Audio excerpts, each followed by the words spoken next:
नमस्कार दोस्तों, आपका स्वागत है मेरे चैनल पे जिस पे मैं आपको इंग्लिश स्टोरीज का हिंदी ट्रांसलेशन दूंगा। तो आइए शुरू करते हैं। हमारी आज की कहानी का नाम है द माउंटेन्स लाफ्टर, जिसका अर्थ है पहाड़ की हंसी।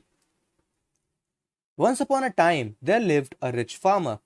एक समय की बात है, एक अमीर किसान रहा करता था। He had two sons. उसके दो बेटे थे। The elder son was a liar. बड़ा बेटा झूठा था। He was also lazy and dishonest. वह आलसी और बेईमान भी था। The younger one was hard working, kind and honest. छोटा बेटा मेहनती, दयालु और ईमानदार था। The elder son was married. बड़ा बेटा विवाहित था। But the younger one was unmarried. लेकिन छोटा बेटा अविवाहित था। वन डे, एक दिन, the farmer died after a short illness. किसान की मृत्यु हो गई एक छोटी सी बीमारी के बाद। द यंगर सन, छोटे बेटे ने, perform the funeral rights of his father. अपने पिता का अंतिम संस्कार किया। The elder sun fend illness. बड़े बेटे ने, फेंड का अर्थ होता है दिखावा करना। बड़े बेटे ने दिखावा किया बीमार होने का। And did not take part in the funeral. और हिस्सा नहीं लिया या फिर सम्मिलित नहीं हुआ अपने पिता के अंतिम संस्कार में। The younger son return after performing the last rites of his father. छोटा बेटा वापस लौट आया अपने पिता का अंतिम संस्कार करने के बाद। When he entered the house, जब उसने घर में प्रवेश किया, ही कुड नॉट सी, उसे नहीं दिखी, any of his father's treasures, कोई भी अपने पिता की कीमती वस्तुएं। When he was busy, जब वह व्यस्त था, with the last rites of his father, अपने पिता के अंतिम संस्कार में, the elder son and his wife, बड़े बेटे और उसकी पत्नी ने, had collected all the treasures, जमा कर ली थी सारी कीमती वस्तुएं, and hidden them somewhere, और छुपा के कहीं पर रख दिया था।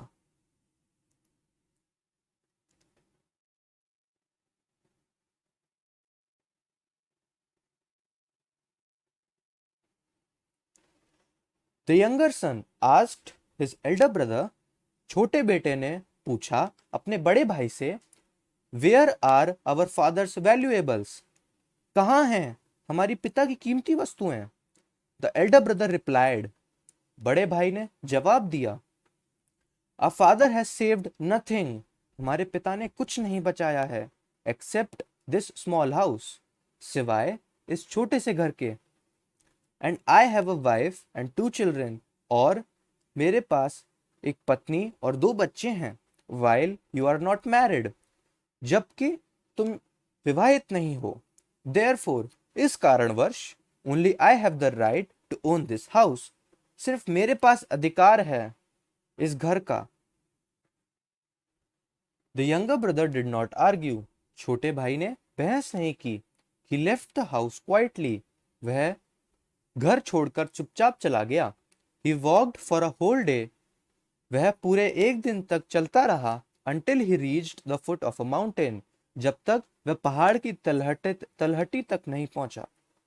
ही बिल्ट अ स्मॉल हट, उसने एक छोटी सी झोपड़ी बनाई। बिगिन टू लिव देयर, और वहां रहने लगा। His only companions were a dog and a cat, उसके एकमात्र साथी एक कुत्ता और एक बिल्ली थे। सून, जल्द ही, it was the beginning of the monsoon, बारिश के मौसम की शुरुआत होने वाली थी। The younger son decided to plough, छोटे बेटे ने निर्णय किया जोतने का। The piece of land at the foot of the mountain, छोटे बेटे ने निर्णय किया एक छोटे से जमीन के टुकड़ा जो पहाड़ की तलहटी पर स्थित था, उसे जोतने का।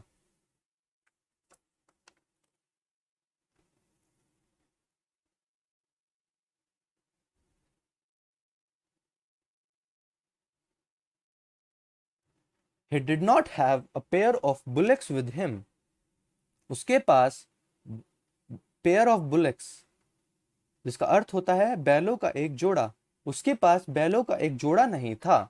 सो he made a small wooden plough, तो उसने एक छोटा सा लकड़ी का हल बनाया। And yoked the dog and the cat to the plough, और योक्ड जिसका अर्थ होता है बांधना, और बांध दिया कुत्ते और बिल्ली को हल से। But how could these two small animals pull a plough, पर ये दो छोटे जानवर एक हल को कैसे खींच सकते हैं? The mountain saw this sight, पहाड़ ने यह दृश्य देखा। And took pity on the younger son, और उसे छोटे बेटे पर पिटी यानी दया आ गई। ही स्टार्टेड लाफिंग, उसने हंसना शुरू कर दिया। हेयरिंग द माउंटेन्स लाफ्टर, पहाड़ की हंसी सुनकर the younger son looked at him, छोटे बेटे ने उसकी तरफ देखा। He saw diamonds, pearls and gold coins glittering in the mountain's mouth. He saw, उसने देखा, हीरे, मोती और सोने के सिक्के चमकते हुए पहाड़ के मुंह में। He jumped into the mouth of the mountain with a bag. वह पहाड़ के मुंह में कूद गया एक थैले के साथ। He filled his bag with the treasure and came out. उसने अपना थैला हीरे मोती और सोने के सिक्के से भरा और बाहर आ गया। आगे क्या हुआ जानने के लिए द माउंटेन्स लाफ्टर पार्ट 2 देखिए। धन्यवाद।